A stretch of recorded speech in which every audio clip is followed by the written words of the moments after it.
Okay hi everyone. सो आज हम HCV का क्वेश्चन नंबर 12 डिस्कस करेंगे।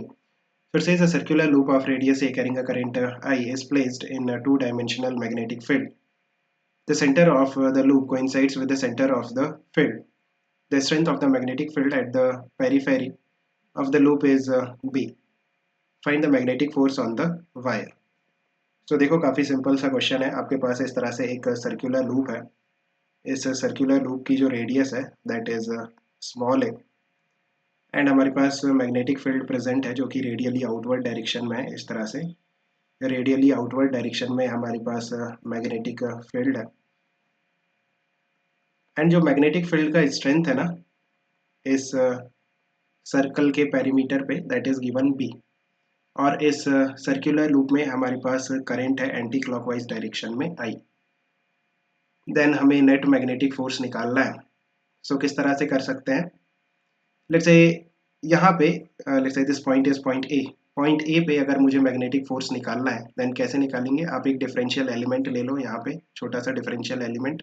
ये जो डिफरेंशियल एलिमेंट होगा इसका जो डायरेक्शन होगा वो करंट के डायरेक्शन में होगा, मीन्स इस डायरेक्शन में, right? This is your DL vector.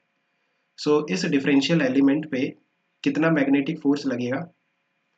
यहाँ पे ये आपका मैग्नेटिक फील्ड है, ये आपका डीएल वेक्टर है, इनके बीच में एंगल कितना है? 90 डिग्री।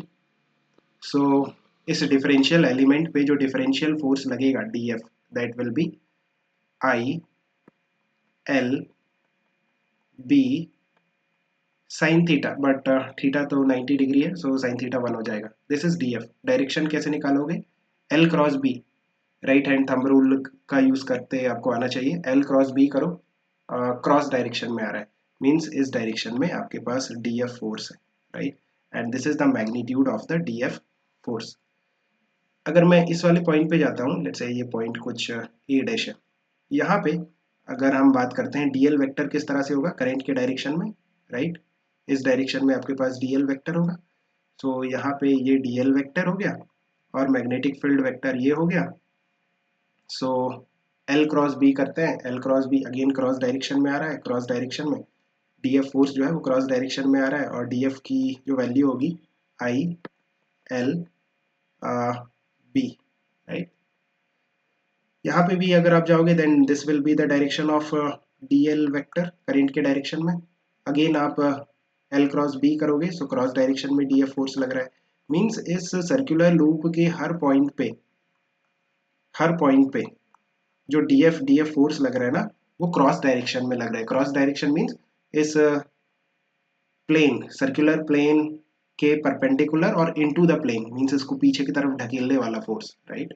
सो अगर मुझे टोटल फोर्स निकालना है then I can simply integrate DF, because force का जो डायरेक्शन है वो तो कांस्टेंट है पीछे की तरफ, राइट? आपको सभी फोर्सेस को जस्ट सिंपली अलजेब्रिकली ऐड कर सकते हो बिकॉज डायरेक्शन सभी का सेम है, so we can integrate it. So आप देखो यहाँ पे आई कांस्टेंट है, बी कांस्टेंट है, you just have to integrate DL. Means integrate DL means ये जो डीएल लेंथ आ रही है ना हमारे पास, इसको ऐड करना है। So this will become the perimeter of the circle and integration of dl, that is the perimeter of the circle, which is 2 pi a. So this will become 2 pi a I b and direction will be cross direction. Hope you have understood. Keep working hard. Best of luck. Bye. Yeah.